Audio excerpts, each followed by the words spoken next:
சர்வ வல்லமை உள்ள தேவனுக்கு மகிமை உண்டாவதாக.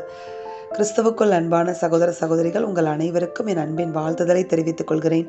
இந்த நாளுக்கான கர்த்தருடைய வார்த்தை 3ஆம் சங்கீதம் 6வது வசனம். எனக்கு விரோதமாக சுற்றிலும் படையெடுத்து வருகிற 10,000 பேருக்கும் நான் பயப்படேன். ஆமென். தாவீது விசுவாசத்தோடு சொல்லுகிற ஒரு விசுவாச அறிக்கை தான் இந்த அறிக்கை. இந்த சிச்சுவேஷனில் உண்மையிலே தாவீது இருந்தாரா அப்படின்னு பார்க்கும்போது, உண்மையிலேயே இந்த சிச்சுவேஷனில் இருந்து தான் இந்த வார்த்தையை தைரியமாக கர்த்தரை முன்னிட்டு அறிக்கையிடுகிறத நம்மளால் பார்க்க முடியும். இந்த செய்த அறிக்கையின்படியே தாவீது கூட தேவன் இருந்து என்ன செய்தார்? எல்லா சத்துருக்களுக்கும் நீங்களாக்கி தாவீதை மீட்டார் என்பதை நாம் அறிந்திருக்கிறோம். ஆமென். அப்போ பாருங்க, அவர் என்ன சொல்றாரு பாருங்க, எனக்கு விரோதமாக சுற்றிலும் படையெடுத்து வருகிற, அதாவது ஒரு பக்கம் 2 பக்கம் இல்லை, தாவீதுக்கு விரோதமாக தாவீதை சுற்றிலும் சத்துருக்கள் படையெடுத்து வருகிறார்கள். இப்படிப்பட்ட ஒரு சூழ்நிலையில ஒரு தனி மனிதனாக நிற்கும் பொழுது தாவீதுக்கு எப்படி பயம் வராமல் இருந்திருக்கும்? யோசித்து பாருங்களேன். கண்டிப்பாக பயப்பட வேண்டிய ஒரு சூழ்நிலை, பயப்படக்கூடிய ஒரு சூழ்நிலையில் தாவீது இருந்த பொழுதும் எப்படி பயப்பட மாட்டேன் அப்படின்னு சொல்லி இவ்வளவு தைரியமாக அறிக்கை செய்கிறார் அப்படின்னு நீங்கள் பார்த்தீங்கன்னா, அந்த சுற்றிலும் படையெடுத்து வருகிற அவ்வளோ கூட்டங்களை விட பெரியவர் என் கூட இருக்கிறார், என் கூடவே இருக்கிறார், எனக்குள்ளே இருக்கிறார் அப்படிங்கிற ஒரு உணர்வு தான் தாவீதை என்ன செய்ய வைத்தது? இப்படிப்பட்ட அறிக்கை செய்ய வைத்தது. அறிக்கை செய்ததின்படியே இந்த சூழ்நிலைகளை ஜெயித்து தப்புவிக்கவும் தேவன் என்ன செய்தார்? தாவீதுக்கு உதவினார். ஆமென்.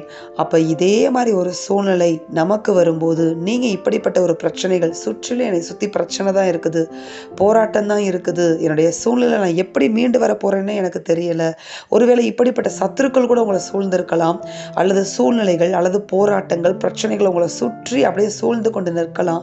இதிலிருந்து எப்படி நான் வெளியே வர போறேன்னு தெரியல அப்படிங்கிற ஒரு சூழ்நிலையில் நீங்கள் இருந்து கொண்டு இருக்கலாம். ஆனால் கர்த்தர் இந்த நேரத்தில் உங்கள்கிட்ட எதிர்பார்க்கறது என்ன தெரியுமா? உங்களை சுற்றி இருக்கிற பிரச்சனைகளை விட, போராட்டங்களை விட தேவன் பெரியவர். அடுத்ததாக, உங்களை சுற்றி படையெடுத்து வருகிற உங்கள் சத்துருக்களை விட தேவன் பெரியவர். அவர் உங்களோடு கூடவே இருக்கிறேன் என்று ஆண்டவர் சொல்லுகிறார். அப்போ அவர் கூட இருக்கிறத நீங்கள் எப்படி உணர முடியும் அப்படின்னு நீங்கள் பார்த்தீங்கன்னா, அவர் கூட இருக்கிறாருங்கிற அறிவு நம்மளுக்கு இருந்தால் கூட நம்மளால் என்ன செய்ய முடியாதுன்னு பார்த்தீங்கன்னா, அதிலிருந்து தப்புவிக்கப்பட முடியாது. ஏன்னா அறிவு நம்மளை தப்புவிக்காது. அவர் கூட இருக்கிறாருங்கிற உணர்வு தான் உங்களுக்கு தைரியத்தை கொடுக்கும், அந்த பயத்தை உங்களை விட்டு நீக்கும். அப்போ அவர் கூட இருக்கிறாருங்கிற தைரியம் எப்போ நமக்கு வரும் அப்படின்னு நீங்கள் பார்த்தீங்கன்னா, இப்போ தூரத்தில் இருக்க ஒருத்தவங்களுக்கு எனக்கு உதவுவாங்க அப்படின்னு சொல்லி உங்களால் சொல்ல முடியுமா? அவங்களோட கான்டாக்ட் உங்களுக்கு அந்தளவுக்கு இல்லை, அவங்க எனக்கு உதவுவாங்கன்னு உங்களால் சொல்ல முடியாத ஆபத்தில்.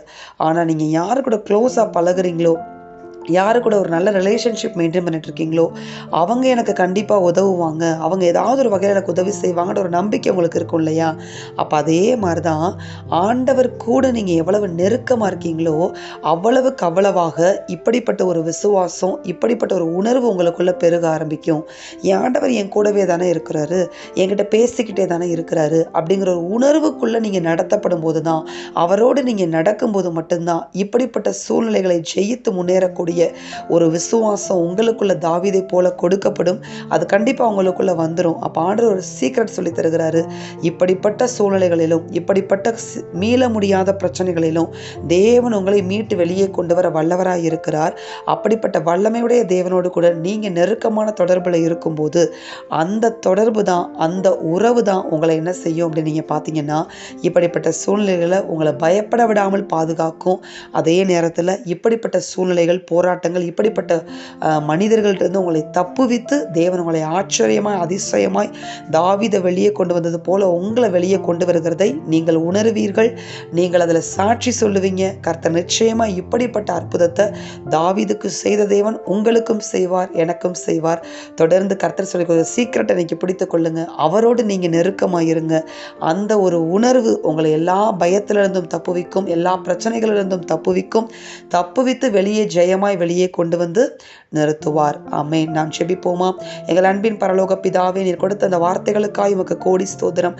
இந்த வார்த்தையின்படியே இதை கேட்டுக்கொண்டிருக்கிற ஒவ்வொரு பிள்ளைகளையும் நீர் ஆசிர்வதிப்பீராக. மீள முடியாத பிரச்சனைகள், சுற்றிலும் சூழ்ந்திருக்கிற போராட்டங்கள், ஆண்டவரே சுற்றிலும் சூழ்ந்திருக்கிற எதிரிகள், சத்துருக்கள் எல்லாருடைய கைக்கும் தாவீதை விடுவித்த தேவன் பிள்ளைகள் ஒவ்வொருவரையும் நீர் விடுவிப்பீராக. அப்பா, அதற்கு உம்மோடு கூட நெருக்கமான ஒரு தொடர்புல, அப்பா நெருக்கமான ஒரு உறவுல உம்மோடு கூட பிள்ளைகள் இருக்கத்தக்கதாக, தைரியத்தை நீங்க கொடுக்கத்தக்கதாக தேவன் பிள்ளைகளை ஒவ்வொருவரை வழிநடத்தி அற்புதங்களையும் அதிசயங்களையும் செய்து நீர் விடுவிப்பீராக. இயேசுவின் நாமத்தில் ஜெபிக்கிறோம் பிதாவே, ஆமென். இந்த வார்த்தையின்படி இந்த நாளில் தேவன் உங்களை ஆசீர்வதிப்பாராக. ஆமென்.